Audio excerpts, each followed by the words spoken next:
देखिए, कई बार हमारे सामने सिचुएशन आती है जब हमें अपना डेटा लोकल लैंग्वेज में सेव करना होता है, चाहे वो हिंदी हो चाहे कोई भी और लैंग्वेज हो। जैसे कि हमें अपना कस्टमर्स का डेटा, उनका नाम, उनका एड्रेस और इस तरह की चीज़ें हम अपनी लोकल लैंग्वेज में स्टोर करना चाहते हैं। और साथ में हमारे आइटम्स भी हो सकता है कि हम आइटम्स का डेटा भी, उनका नाम वगैरह भी हम लोकल लैंग्वेज में सेव करना चाहें। और फिर हम बिल भी उसी लैंग्वेज में जनरेट करना चाहते हैं। जैसे हम हमारे जो लोकल कस्टमर्स हैं उन्हें अगर हम हिंदी में बिल देना चाहें तो इस तरह की रिक्वायरमेंट्स कई बार आती हैं। जैसे हमने देखा खासकर जैसे ग्राम पंचायत में, ग्राम पंचायत कई बार टैक्सेस लगाती है, जो कर बेसिकली, चाहे वो प्रकाश कर हो, बिजली का कर, चाहे वो जल कर हो, चाहे वो भवन कर हो जिसे हम हाउस टैक्स कहते हैं, या व्यवसाय कर हो। तो इस तरह के कर कई बार हमारे जो ग्राम पंचायत लगाती है गांव वासियों के लिए, तो उसकी बिलिंग भी, उसका बिल भी हमें हिंदी में चाहिए होता है कि ताकि हम गांव वालों को हिंदी का बिल दे सकें और वो समझ सकें और उसके अकॉर्डिंग भुगतान कर सकें।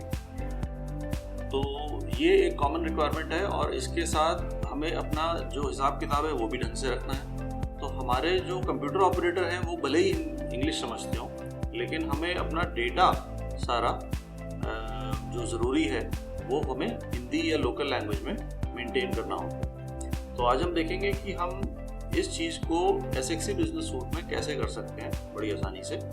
और हम अपनी बिलिंग भी, जो हमारी बिलिंग की रिकरिंग बिलिंग की रिक्वायरमेंट है, जैसे हमें जल कर हर महीने या हर क्वार्टरली लगाना है, और हमें अपना भवन कर या बाकी कर हमारे से साल में एक बार लगते हैं, तो वो भी ऑटोमेटिकली बिल कैसे जनरेट हो जाए। सपोज गांव में 1-1.5 हज़ार लोग हैं और उनका सबका बिल अलग अलग तरीके से जनरेट होना है, तो वो ऑटोमेटिकली कैसे जनरेट हो सकता है और हम कैसे सबका बिल प्रिंट कर सकते हैं ताकि फिर हम वो बिल गाँव वालों को बांट दें और वो उसके अकॉर्डिंग हमें भुगतान कर सकें ग्राम पंचायत में।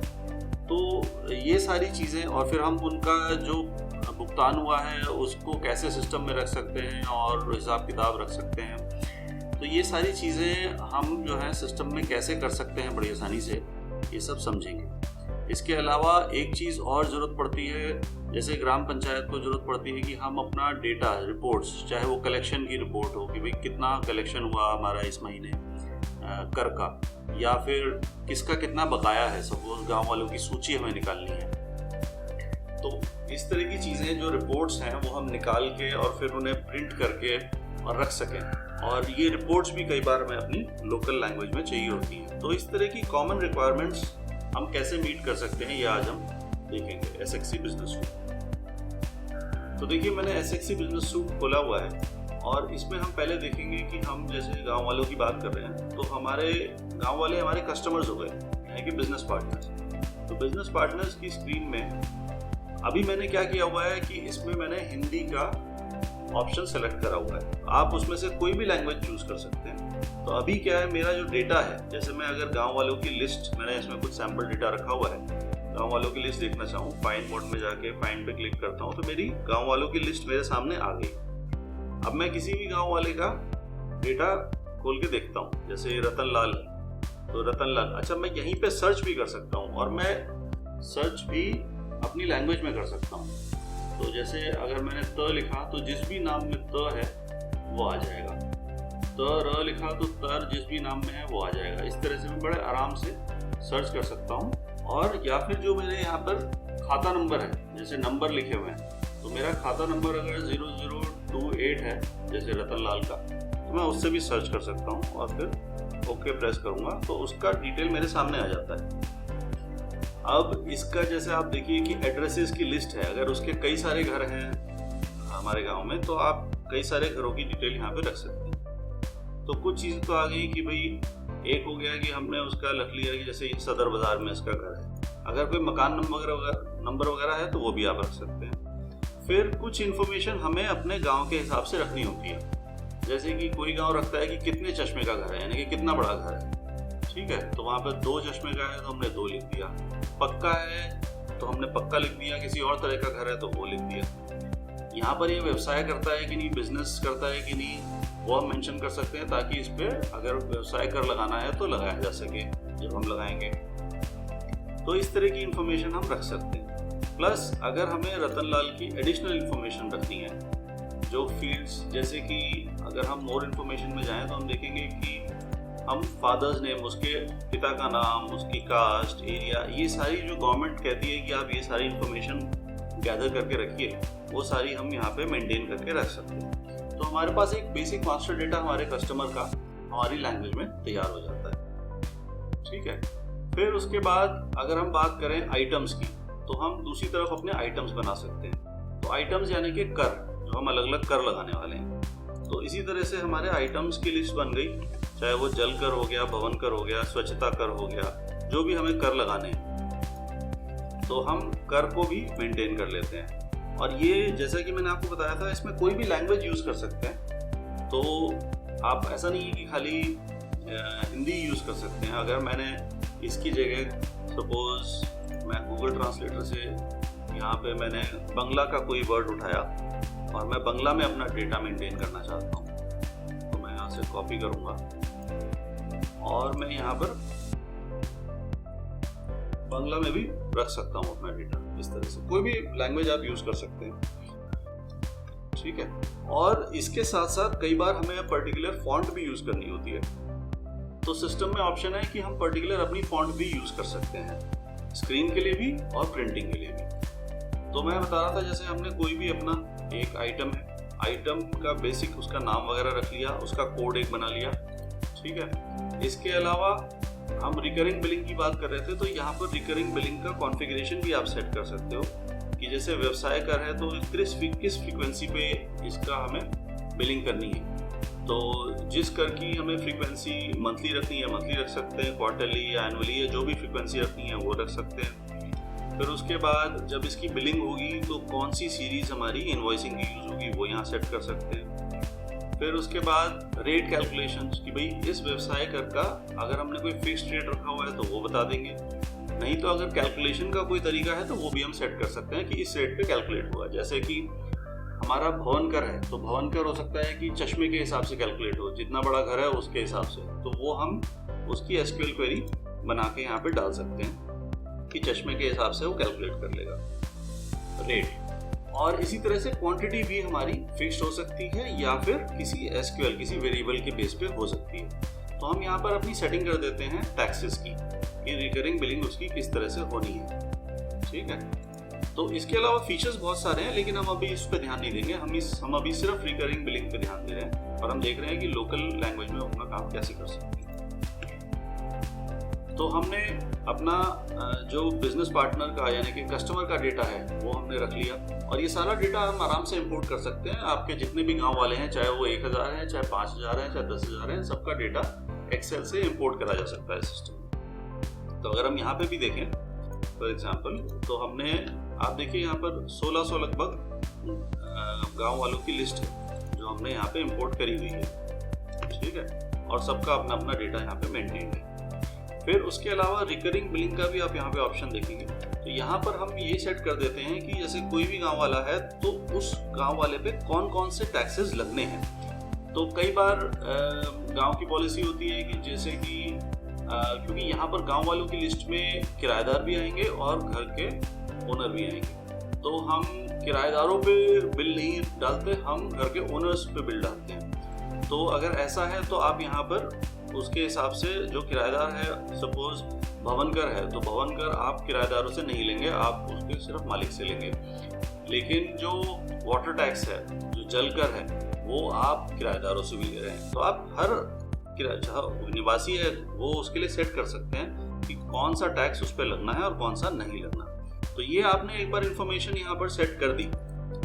जैसे आप देखिए यहाँ पर हमने सेट कर रखा है एसक्यूएल क्वेरी के बेस पे।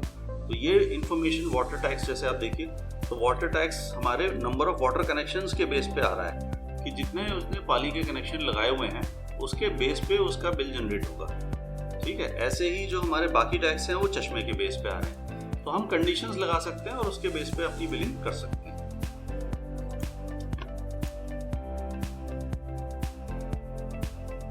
देखते हैं बिलिंग की स्क्रीन। सेल्स में जाएंगे और इनवॉइस की स्क्रीन खोलेंगे। एक और आपको रिकरिंग बिलिंग की स्क्रीन दिख रही है, ये ऑटोमेटिक इंजन है जो बिल जनरेट करता है। और जब हम वहां से बिल जनरेट करते हैं, मैं आपको दिखा देता हूँ, यहाँ पर आपके पेंडिंग बिल आ जाते हैं और आप वहाँ पे टिक टिक करके उसे आप या तो प्रीव्यू कर सकते हैं, और प्रीव्यू करने के बाद अगर सबके बिल ठीक हैं तो क्रिएट इनवॉइस करेंगे तो सबके बिल बन जाते हैं, पक्के बिल बन जाते हैं। और बिल फिर आपके यहाँ पर आ जाते हैं। यहाँ पर अगर आप बिल ढूंढेंगे तो वो भी बड़ा आसान है, फाइंड करेंगे आप, बिल की लिस्ट आ गई। अब जिसका भी आपको बिल ढूंढना है यहाँ पर वो आप ढूंढ सकते हैं। तो जैसे अगर मैं वापस बात करूं,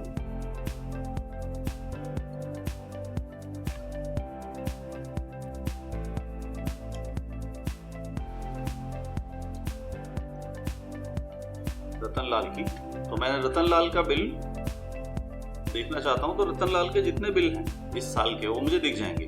तो एक बिल मेरा शुरू का ओपनिंग बैलेंस का होगा, ये जब हमने उसका खाता चढ़ाया था शुरू में, और एक बिल बाद में जो जनरेट हुआ है ऑटोमेटिकली वो वाला है। तो किसी भी बिल को चूज करके ओके करेंगे तो उसका बिल आपके सामने आ जाएगा। अब ये जो बिल है आप देख सकते हैं कि इसमें 240 रुपए का बिल लगाया हुआ है इसको हमने, और इसकी जो प्रिंटिंग है वो प्रिंटिंग भी हम अपनी लैंग्वेज में कर सकते हैं, अपने फॉर्मेट में कर सकते हैं। तो जैसे अगर मैं इसका प्रीव्यू देखना चाहूँ तो मेरे गांव के अकॉर्डिंग मैंने जो फॉर्मेट सेट कर रखा है उस फॉर्मेट में बिल मेरे सामने आ जाएगा। तो ये फॉर्मेट हम अपने गांव के हिसाब से या अपनी रिक्वायरमेंट के हिसाब से सेट कर सकते हैं। और ये फॉर्मेट तो अभी आप देख रहे हैं जो वो गांव के हिसाब से है। अगर आपकी कोई शॉप है जिसमें आप अपना प्रिंट निकालते हैं, जैसे जो वो POS प्रिंटर होता है, तो वो फॉर्मेट भी सेट कर सकते हैं। जैसे कि ये फॉर्मेट है अगर आपके बिल का, जो लंबी सी पर्ची निकल आती है, तो ये भी आप यूज़ कर सकते हैं। इसमें आप अपने हिंदी इंग्लिश मिक्स भी करा सकते हैं, हिंदी में भी कर सकते हैं। जैसा आपकी रिक्वायरमेंट है उसके अकॉर्डिंग आप बिल का फॉर्मेट सेट करवा सकते हैं। तो इस तरह से हमने बिल बनाया और सबके बिल जनरेट हो गए। जैसे कि ये वाला बिल आपने देखा, ये ऑटोमेटिकली जनरेट हुआ है SXC बिजनेस सूट के रिकरिंग बिलिंग इंजन से। तो इस तरह से ऑटोमेटिकली बिल बन जाते हैं और वो हम फिर बल्क में प्रिंट भी कर सकते हैं। जैसे अगर आप यहाँ पे देखें, बल्क एक्सपोर्ट और प्रिंट का ऑप्शन यहाँ पर है। तो यहाँ पर हम सेट कर सकते हैं कि हमें क्या प्रिंट करना है। जैसे कि अगर हमें सेल इनवॉइस प्रिंट करने हैं और बल्क में प्रिंट करने हैं तो हम बता सकते हैं, या तो हम डॉक्यूमेंट नंबर बता देंगे कि इस नंबर से इस नंबर तक के बिल हमें प्रिंट करने हैं, और कौन सा हमें फॉर्मेट यूज़ करना है वो भी हम यहाँ बता देंगे। और फिर अगर हमें उन्हें एक्सपोर्ट करना है एक्सेल में तो हम एक्सपोर्ट कर सकते हैं, या पर्टिकुलर किसी फॉर्मेट में, PDF में। जैसे कि यहाँ पर हम PDF या हमने फॉर्मेट चूज़ कर लिया, या फिर हमें प्रिंट करना है तो हम प्रिंट कर सकते हैं, और हमारा जो प्रिंटर है उसमें ये सारे बिल एक साथ प्रिंट हो जाएंगे जो हमने रेंज यहाँ पे सेट करी हुई है। ठीक है, और हम प्रिंटर उसके लिए यहाँ से चूज कर सकते हैं कौन से प्रिंटर पे हमें प्रिंट करना है। तो इस तरीके से बल्क प्रिंटिंग और बल्क एक्सपोर्टिंग हो जाती है। दूसरी जो कॉमन रिक्वायरमेंट है रिपोर्ट्स की, तो यहाँ पर कस्टम रिपोर्ट्स का ऑप्शन है। तो जैसे हमने कुछ कस्टम रिपोर्ट्स अगर अपने लिए बना के रखी हुई हैं, चाहे वो जैसे करदाता की सूची है, तो करदाता की सूची अगर है और हमने इसको जनरेट करा, तो एक तो तरीका ये है कि वो सारा डेटा जनरेट करके हमारे सामने स्क्रीन पे ही दिखा दे।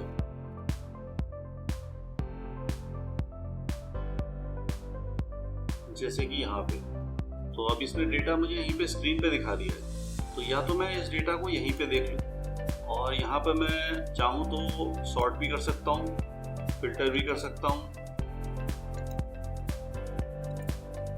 और यहीं पे डेटा को एनालाइज कर सकता हूँ। एक तरीका तो ये है।